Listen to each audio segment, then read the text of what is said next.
அஸ்ஸலாமு அலைக்கும். Welcome to Shala's recipes. இன்றைக்கி நம்ம என்ன ரெசிபி பார்க்க போகிறோம்னா, ஒரு சூப்பரான பன்னீர் கிரேவி தாங்க பண்ண போகிறோம். சாப்பிட்றதுக்கு ரெஸ்டாரண்ட் ஸ்டைலில் இருக்கும். வாங்க எப்படி செய்யலான்னு பார்க்கலாம். நான் இன்றைக்கி கடையில் வாங்கின பன்னீர் தாங்க யூஸ் பண்ணுறேன். நீங்கள் வீட்டில் உள்ள பன்னீராக இருந்தாலும் யூஸ் பண்ணிக்கலாம்.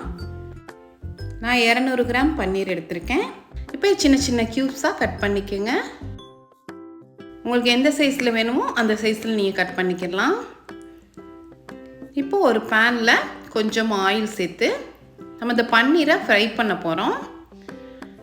நீங்கள் அப்படியே சேர்க்குறதா இருந்தாலும் சேர்க்கலாம், பட் ஃப்ரை பண்ணி சேர்க்கையில் இன்னும் நல்லா டேஸ்ட்டு கொடுக்கும். ஒரு பேனில் ஆயில் இல்லைன்னா பட்டர் எது வேணால் நீங்கள் சேர்த்துக்கலாம். இப்போ நம்ம கட் பண்ணி வச்ச பன்னீர் அதில் சேர்த்து லோ ஃப்ளேமில் வச்சு நல்லா ஃப்ரை பண்ணிக்கோங்க. ஃப்ரை பண்ணி சேர்க்குறனால கிரேவிலேருந்து நம்ம எடுத்து சாப்பிட்றதுக்கு நல்லா டேஸ்ட்டாக இருக்கும். இப்போ திருப்பி விட்டுக்கோங்க.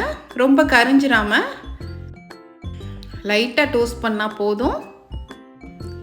இந்த கிரேவியை பொறுத்த வரைக்கும் சப்பாத்தி, நான், பரோட்டா எல்லாத்துக்குமே அவ்வளோ அருமையாக இருக்கும். கண்டிப்பாக நீங்களும் ட்ரை பண்ணி பாருங்கள். இப்போ நல்லா டோஸ்ட் ஆயிடுச்சு. இதை எடுத்து ஒரு பவுலுக்கு நம்ம மாற்றிடலாம். பொதுவாகவே பன்னீர்னாலே எல்லாத்துக்குமே ரொம்ப நல்லது. எல்லாருமே இந்த ரெசிபி நம்ம ட்ரை பண்ணி பார்க்கலாம். ரொம்ப ஈஸியான ரெசிபியும் கூட.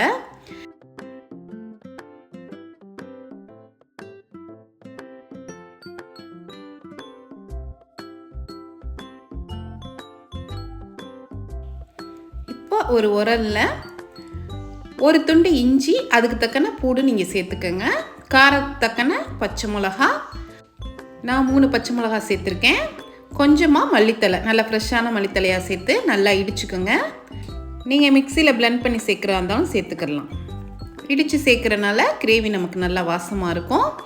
இப்போ பன்னீர் குக் பண்ண அதே ஆயில்லையே நான் வெங்காயம் சேர்த்துருக்கேன். 3 வெங்காயத்தை நீள நீளமாக கட் பண்ணி சேர்த்துருக்கேன். நல்லா குக் பண்ணிக்கோங்க. வெங்காயம் நல்லா செவந்து வரணும். இப்போ இதில் நம்ம இடித்து வச்ச இஞ்சி பூடையும் அதில் சேர்த்துடலாம். எல்லாத்தையுமே சேர்த்துருங்க. சேர்த்து பச்சை வாடை போகிற அளவுக்கு நல்லா குக் பண்ணிக்கிறணும். இது இடித்து சேர்த்தனால நல்லா டேஸ்ட் கொடுக்குங்க. சேர்த்து நல்லா குக் பண்ணிக்கோங்க. இது பச்சை வாடை போனதுக்கப்புறம் இது கூட நம்ம மசாலா சேர்த்துடலாம். ஒரு 1/4 டீஸ்பூன் மஞ்சள் தூள், 1 டீஸ்பூன் காஷ்மீரி மிளகாத்தூள், 1 டீஸ்பூன் மல்லித்தூள், 1/2 டீஸ்பூன் கரம் மசாலா. இவ்வளவு தான் இதுக்கு சேர்க்க வேண்டிய மசாலா எல்லாமே. சேர்த்து அதையும் நல்லா ஆயிலில் குக் பண்ணிக்கோங்க. இது கூட 1/2 cup fresh cream. Fresh cream இல்லைன்னா நீங்கள் தயிர் கூட சேர்க்கலாம். ஆனால் ஃப்ரெஷ் க்ரீம் சேர்க்குறதுனால கிரேவி இன்னும் கொஞ்சம் ரிச்சாக இருக்கும். இதை நல்லா ஆயிலில் குக் பண்ணிக்கோங்க. இது கூட கொஞ்சமாக தண்ணி,